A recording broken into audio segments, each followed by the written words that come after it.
Hey guys, so here's an update video on how my fish are doing after the levamisole treatment, which was my last resort. And the discus, here's the update for the discus. All of the discus started eating again.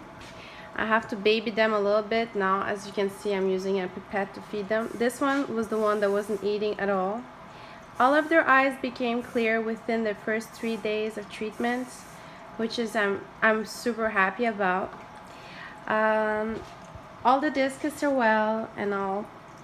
Why I sound a little bit sad, it's not because the discus I'm very happy they're doing well and they've responded to my final treatment, levamisole, which is like a farm dewormer.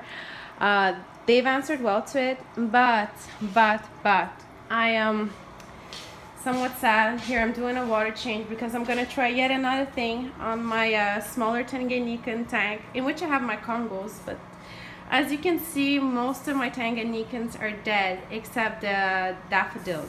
The daffodils have been absolutely unaffected by the gill flukes or whatever else that is. The only symptom my Tanganyikans present, as opposing to the discus, the only symptoms Tanganyikans got so far, and that's where it all started, was heavy breathing. Okay, they didn't have cloudy eyes, they didn't have any other symptom other than heavy breathing, and it wasn't even from like just one side, it was just heavy breathing. So I'm wondering if they have something separate from the discus. I don't know, because the last of the what's it called, hold on, I have a blank in my head. Anyways, it's a smaller Tanganyikan cichlid that I had a lot of them, something chromis. Anyways, I don't remember, I'll put it underneath the video. They've all died. The other type was absolutely unaffected. It's a type of ophtalmotilapia, absolutely unaffected. One I accidentally put in this tank is right there in the middle of them. He wasn't affected. Shell dwellers were unaffected. And I'm still doing a water change in my frontosis because I lost all of my elongiatus and all but one of my ophtalmotilapia, which was not from the same batch. So I have these small ophtalmotilapias, which were absolutely unaffected by everything that was going on. They're probably like pissed at me because I've tried everything on this tank. This big ophtalmotilapia is absolutely unaffected, but I got him from a different source. And yet all of the elongiatus and all of the other ophtalmotilapias are dead. And I also lost a lot of julidochrimis. I honestly don't know what it is. I don't have a microscope at this very moment, and that's my very next purchase after this $300 that went into just fish medication from abroad. Because I'm mind-boggled.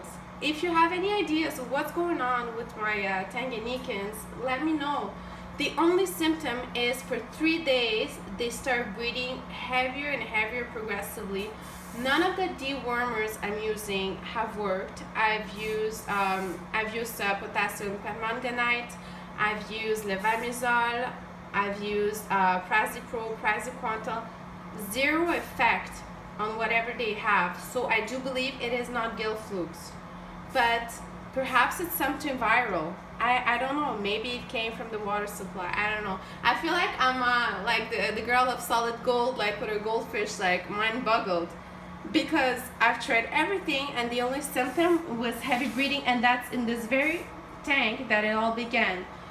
One elongiatus died randomly, another one got into a fight, but I don't believe it's really his tail that was broken that killed him. I do believe it was, he started breathing heavy also right after, and then I lost the other two. So I don't know what it was, but it's like, it seems to be breed specific or something that's going on here, because the discus, who then for 100% had gill and skin flukes, have healed, like they've recovered from the very last treatment that I've used, which is levamisole. So if they're eating and they're doing better, why hasn't it worked on my other two tanks in which I had Tanganyikan cichlids? I am mind-boggled and I don't know. I think at this point I need your help, and I need a microscope to, if ever, well, I don't have any more of that type that died, basically, and I've kind of disposed of the bodies, if you know what I mean. But I wish I could have autopsied them and checked what was going on, because the only symptom was heavy breathing, and that was it. This kid's 100% had flukes because I've seen them on them, and the treatment functioned. So it is what it is. I kind of need your help here. If anyone ever encountered such symptom, just one symptom, and kills within the span of 3 days, please let me know, because now I'm at the stage of perhaps trying yet again formalin and malachite green. If it's viral, perhaps I can get some antibiotics going, but I don't know what it is. And I don't know where it came from. It just randomly appeared in my Tanganyika tank and decimated ophtalmotilapias and some julies and some elongiatus, enantiopus. So I don't know. It's very, very, very strange. Alright guys, thank you so much for watching. Please let me know what you think, because I really need some enlightenment here. And not just speculations, okay? Like, don't go like saying it's a new branch of ick. I know it's not ick or something like that. It's not an ectoparasite. I don't believe it is at this point.